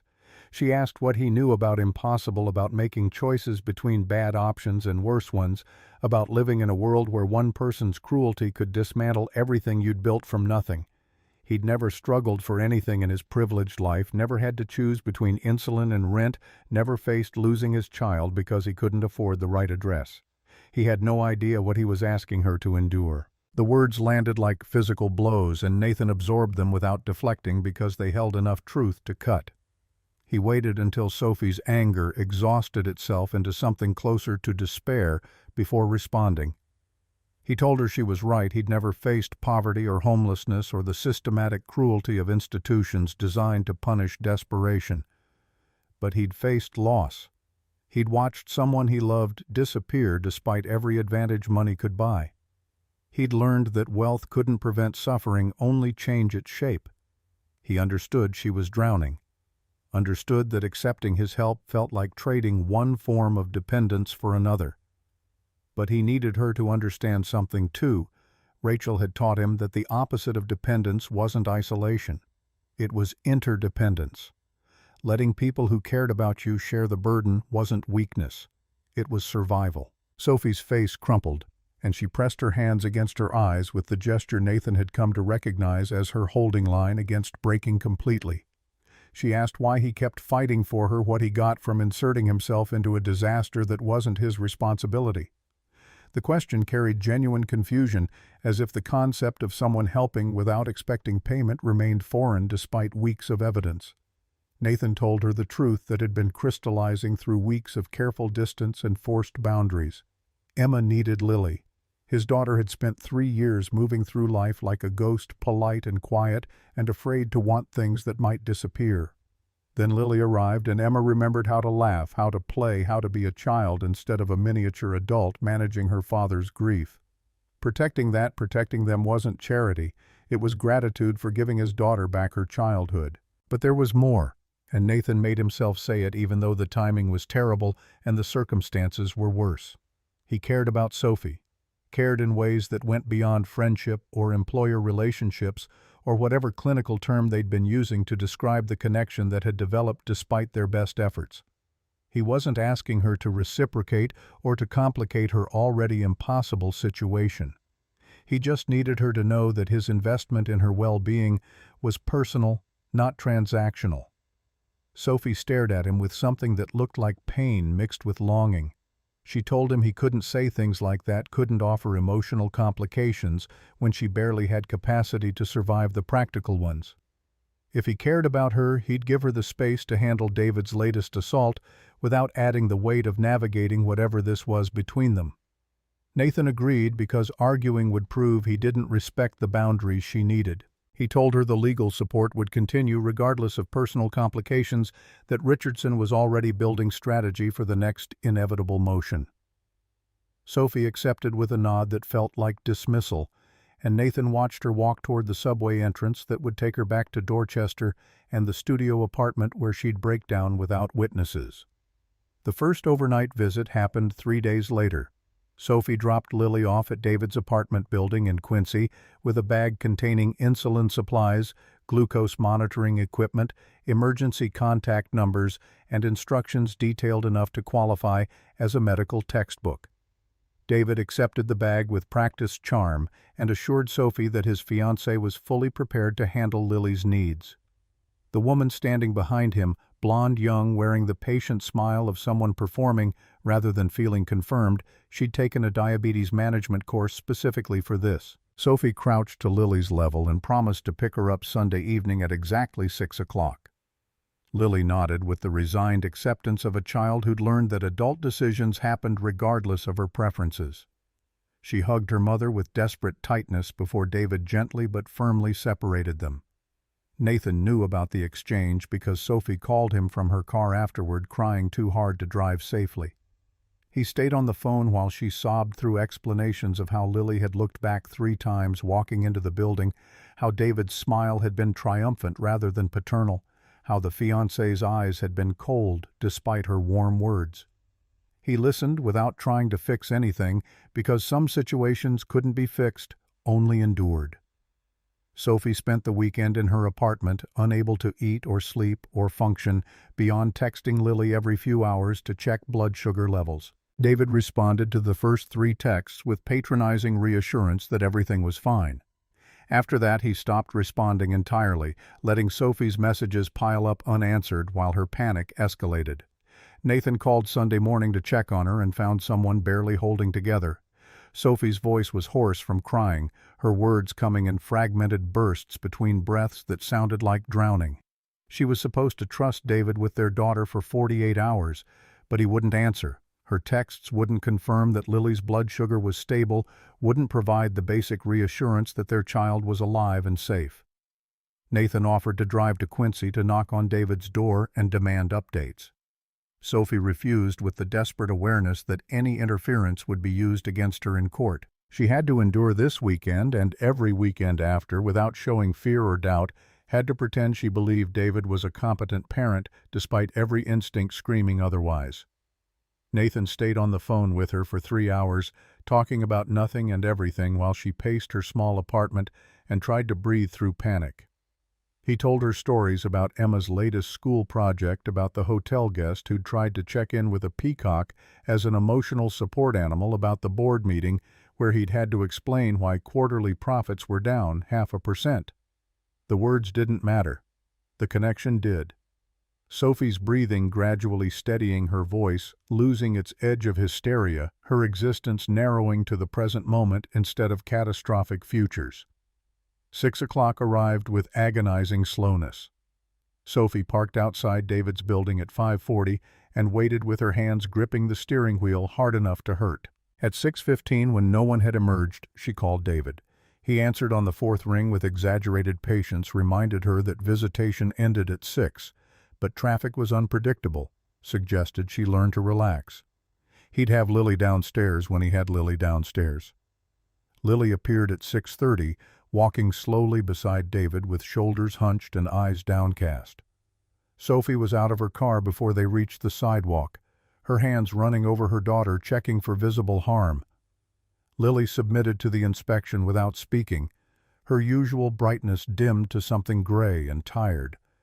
David handed over the medical bag with casual indifference and mentioned that Lily had been a bit weepy all weekend, probably just adjustment period stuff. His fiancée had tried to engage her in activities, but Lily had been resistant. Maybe Sophie should talk to her about being more cooperative during visitation. The court wouldn't look favorably on a child who couldn't adapt to dual households. The implied threat was clear. If Lily appeared unhappy during David's weekends, he'd argue that Sophie was poisoning their daughter against him. Sophie swallowed her rage and thanked him for taking care of Lily, managed to keep her voice level as she confirmed the next pickup time. Only when they were back in her car with doors locked did she let herself fall apart. Lily climbed into her mother's lap despite being too big for it and wrapped her arms around Sophie's neck. She whispered that she'd hated every minute that David's fiancée was fake nice, and David had spent most of the weekend on his phone, that she'd heard them arguing about money when they thought she was asleep. She asked if she had to go back, and Sophie's heart broke as she explained that yes, court orders meant they had to follow rules even when rules were cruel. The week that followed revealed the extent of damage one weekend had inflicted. Lily's blood sugar levels swung wildly despite Sophie's careful management, stress wreaking havoc on the fragile control they'd established. She had nightmares every night, waking up crying for her mother and unable to articulate what scared her. Her schoolwork suffered, her appetite disappeared, and the bright, engaged child who'd been flourishing under stability regressed into fearful silence. Patricia Chen, the social worker, made an unscheduled visit Thursday afternoon. She took one look at Lily, the dark circles under her eyes, the way she clung to Sophie's hand, the tremor in her voice when asked about her weekend with her father, and her professional detachment cracked slightly. She asked Lily gentle questions about David's apartment, about what they'd done together, about how the fiancé had handled her diabetes care. Lily's answers were careful and practiced the responses of a child who'd learned that honesty could be weaponized. Everything had been fine. She just missed her mom. Maybe she'd like the visits more when she got used to them. Chen interviewed Sophie separately and received the same careful neutrality. The overnight visit had proceeded without incident. David and his fiancée had managed Lily's medical needs adequately. Any adjustment difficulties were likely normal for a child navigating two households. After Chen left, Sophie collapsed on her futon and stared at the ceiling while Lily did homework at the small table that served as desk dining surface and craft station. She'd just lied to a social worker to protect the custody arrangement that was destroying her daughter. She'd coached Lily in the careful art of saying nothing while appearing cooperative. She'd become complicit in her own torture because the alternative was losing Lily entirely. Nathan called that evening and Sophie answered because isolation was worse than vulnerability. She told him about Chen's visit, about Lily's nightmares, about the impossible position of knowing overnight visits were harmful but having no legal recourse to stop them. Her voice was flat with exhaustion, and Nathan recognized it as the sound of someone reaching their breaking point. He asked if she'd eaten. The question was so mundane compared to the crisis they were discussing that Sophie laughed, the sound cracking into something closer to sobbing. She told him food required energy she didn't have, that her appetite had disappeared somewhere around the third unanswered text message Saturday night. Nathan told her to expect a delivery in 30 minutes. Sophie started to protest that she didn't need charity meals, but Nathan cut her off with gentle firmness. This wasn't charity, it was practical care for someone running on empty. She needed to be functional to fight David, and functioning required basic nutrition. He'd already placed the order, and she could throw it away if it made her feel better, but at least it would be her choice. The food arrived in bags from the hotel's restaurant comfort classics that required no preparation beyond opening containers. Mashed potatoes and meatloaf, the kind of meal that tasted like someone's grandmother had made it with love. Sophie opened the containers, and the scent alone made her stomach remember it was supposed to want sustenance. She ate mechanically at first, then with increasing appetite while Lily joined her and they shared the meal in companionable silence.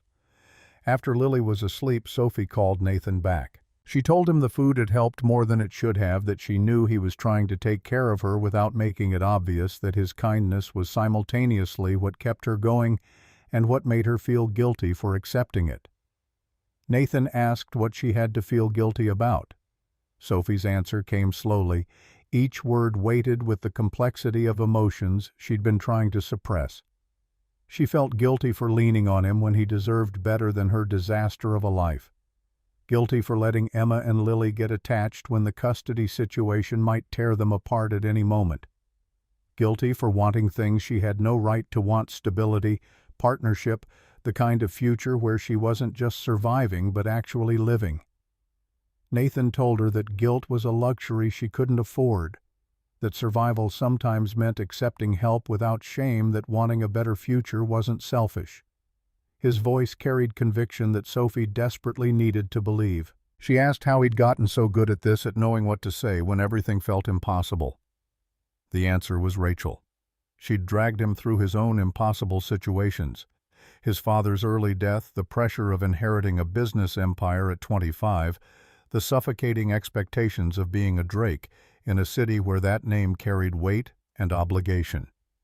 Rachel had taught him that strength wasn't about facing everything alone. It was about being honest enough to admit when you needed someone to face it with you. Sophie absorbed this and asked the question that had been building for weeks. What would Rachel think about this, about him helping Sophie, about the connection developing between them, despite every reason to maintain distance, about the possibility that he might be developing feelings for someone who couldn't reciprocate without complicating her already impossible life? Nathan was quiet long enough that Sophie thought she'd pushed too far. Then his voice came through the phone, careful but honest. He thought Rachel would approve. She'd never wanted him to spend his life frozen in grief, never expected him to treat her memory like a cage that prevented him from moving forward.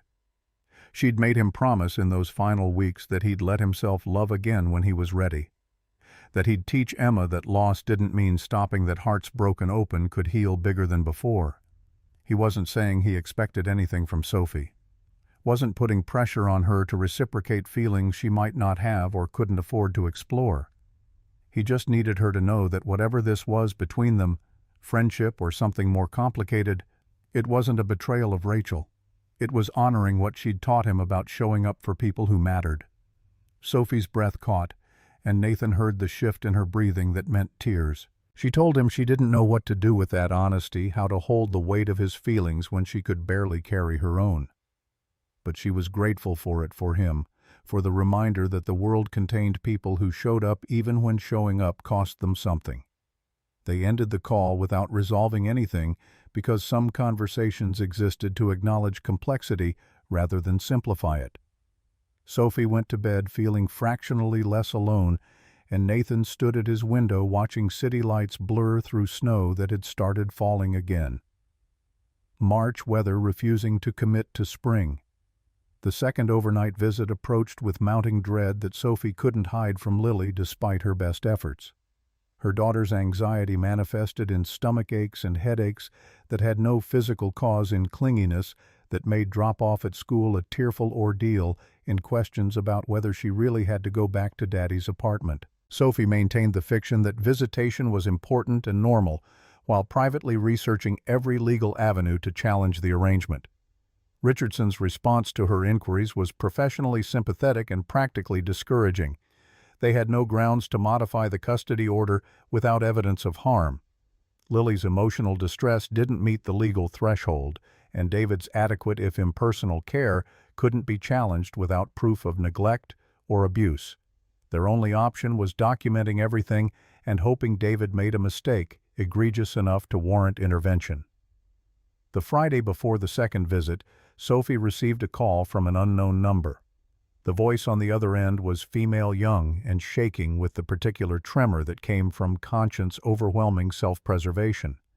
She identified herself as Melissa Torres, David Carter's fiancée, and asked if Sophie could meet her somewhere private. Sophie agreed to a coffee shop in Cambridge neutral territory, far enough from David's orbit that accidental discovery was unlikely.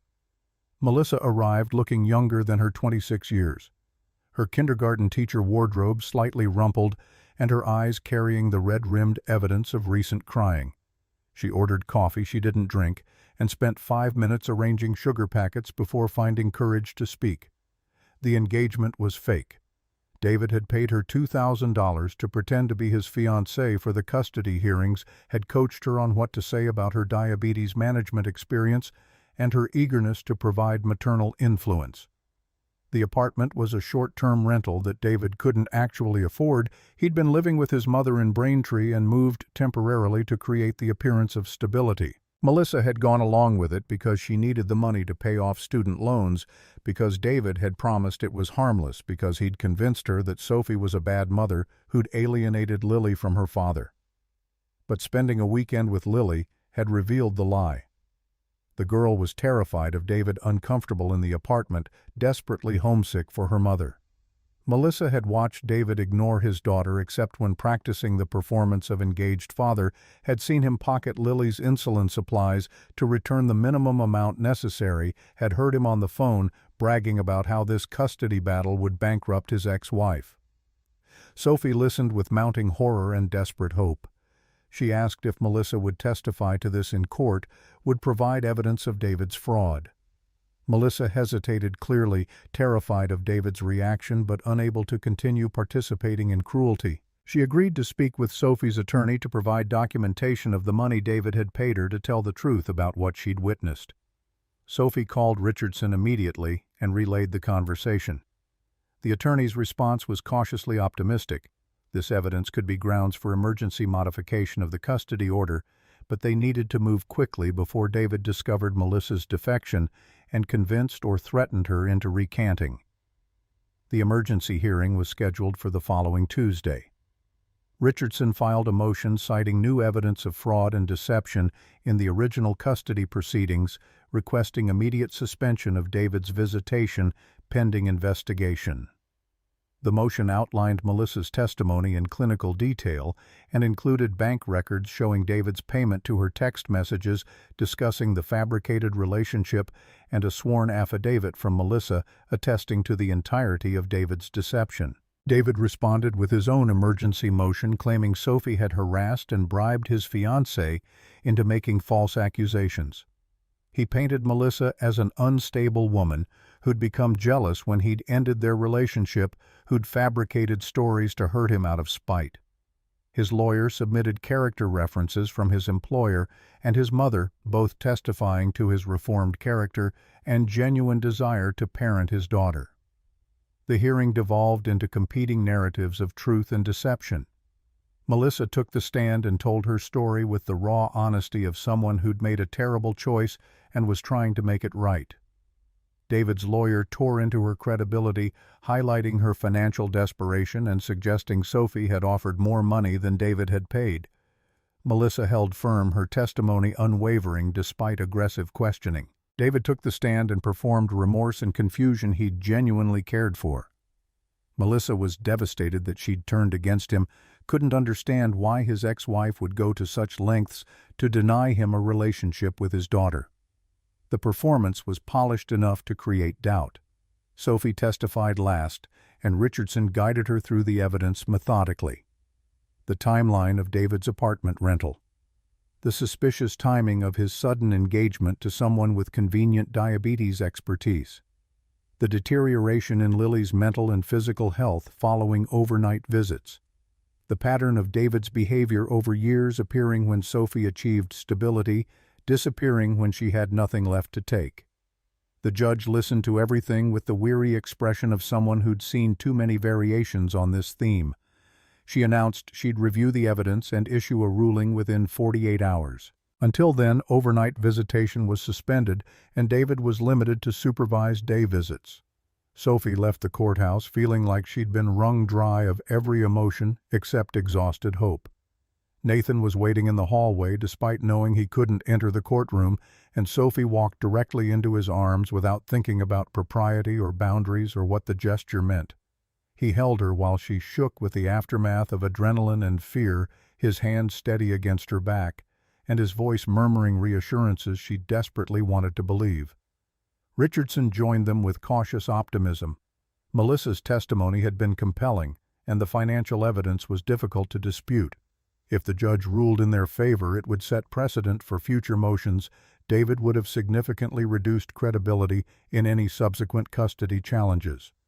But judges were unpredictable, and David's lawyer had planted enough doubt that the ruling could go either way. Sophie spent the next 2 days in a state of suspended animation, unable to plan or hope or think beyond the moment when the judge's decision would arrive.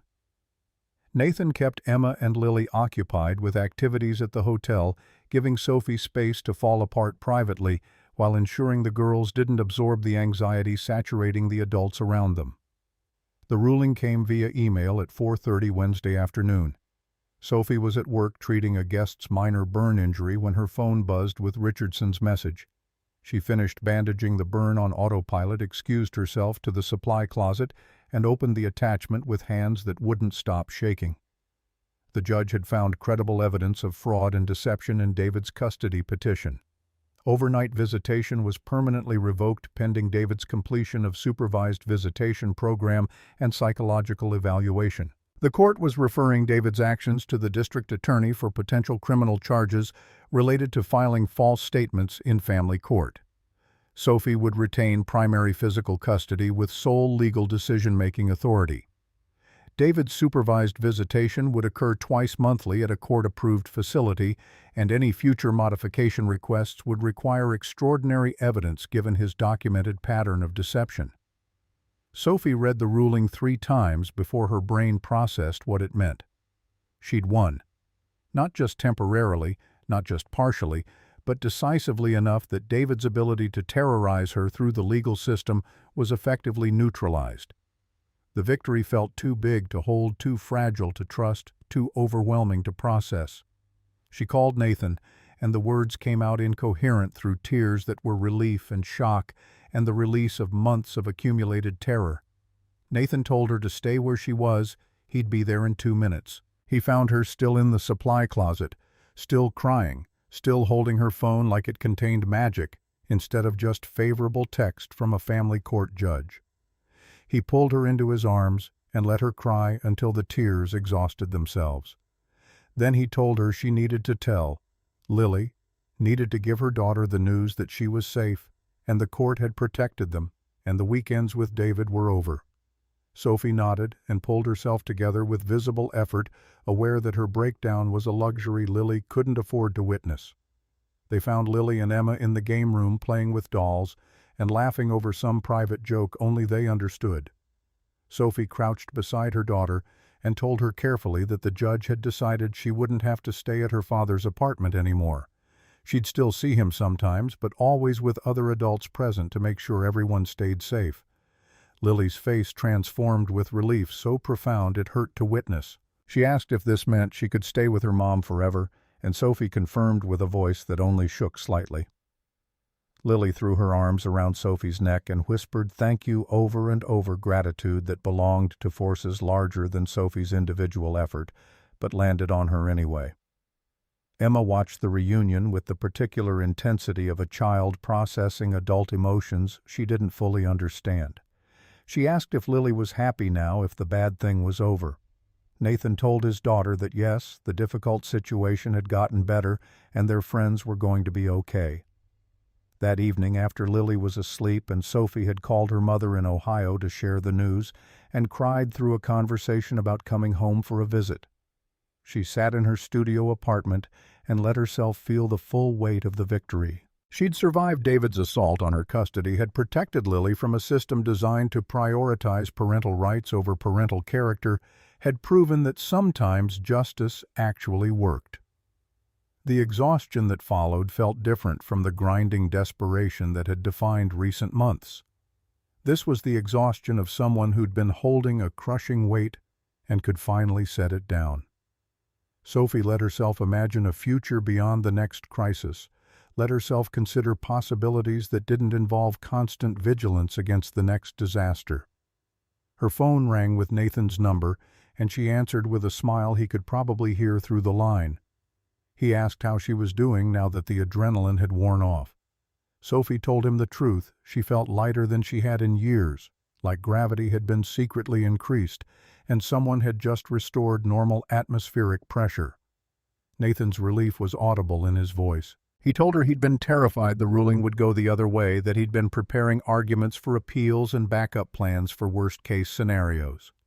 Sophie asked what his backup plans had been, and Nathan admitted he'd been prepared to offer her and Lily indefinite residence at the hotel, to fund appeals all the way to state Supreme Court, to do whatever it took to keep David from winning.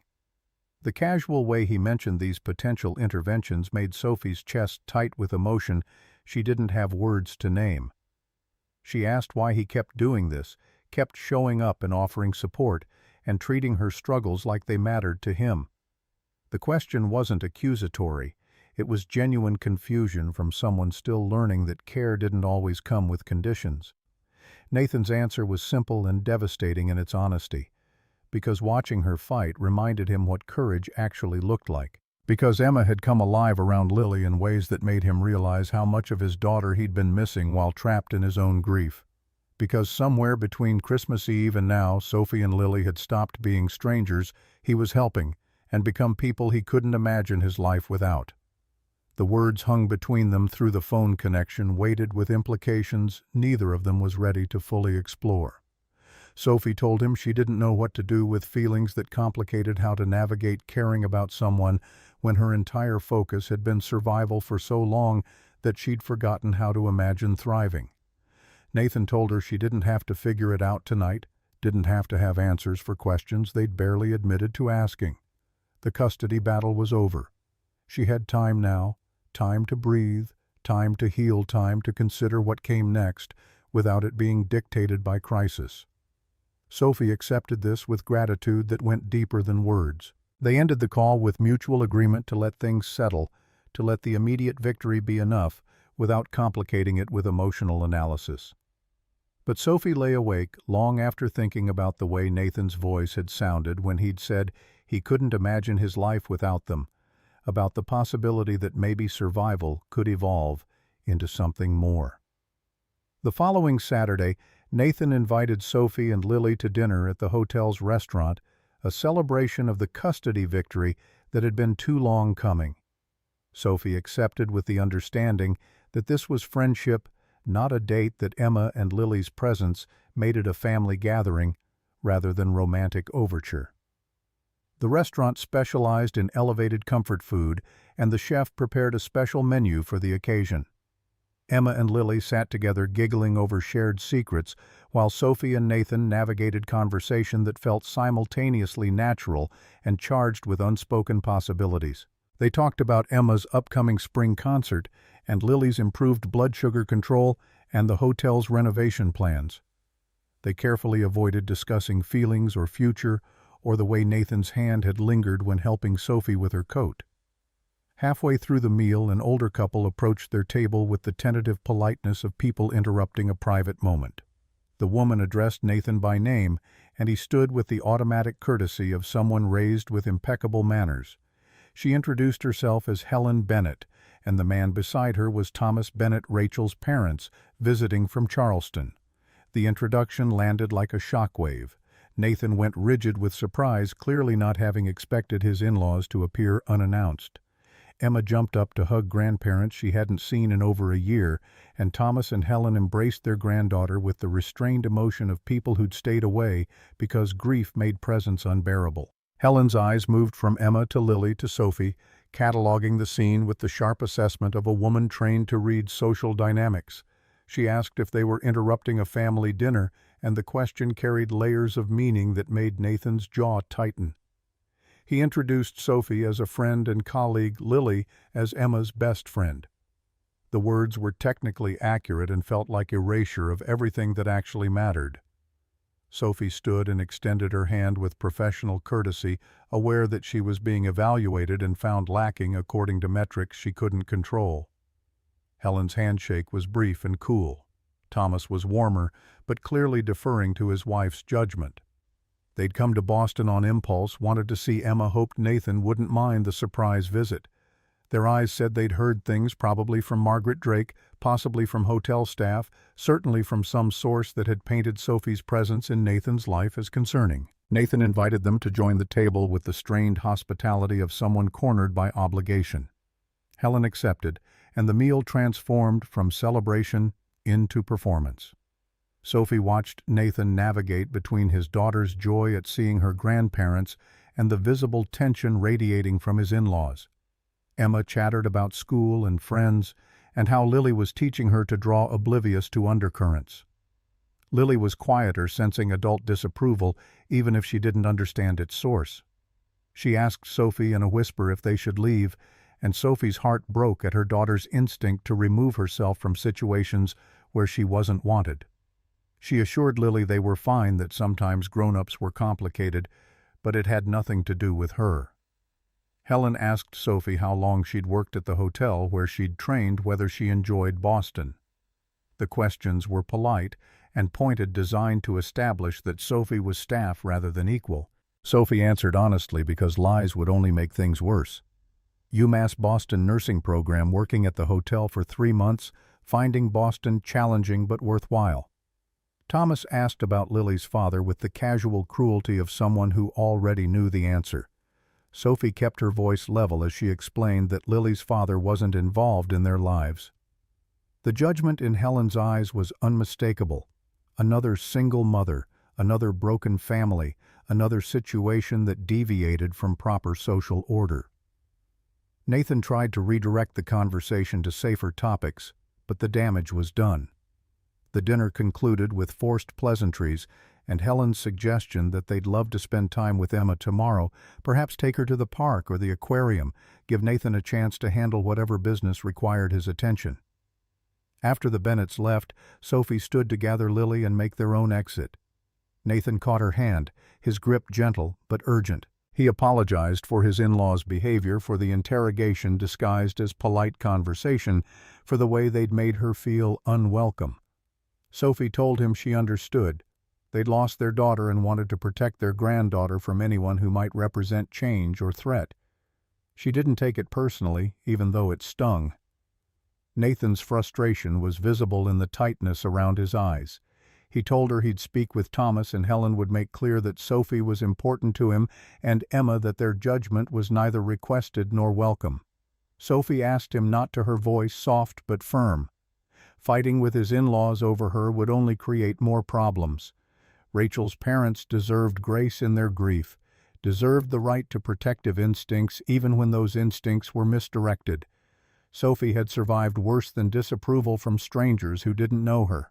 But as she and Lily rode the subway back to Dorchester, Sophie couldn't shake the encounter's weight. Helen's eyes had looked at her and seen exactly what David's lawyer had painted in court, a woman of questionable background, inserting herself into a world where she didn't belong. The fact that Sophie had started to believe she might belong, that Nathan and Emma had made her feel like family rather than charity case, made the rejection cut deeper. She'd won the custody battle with David.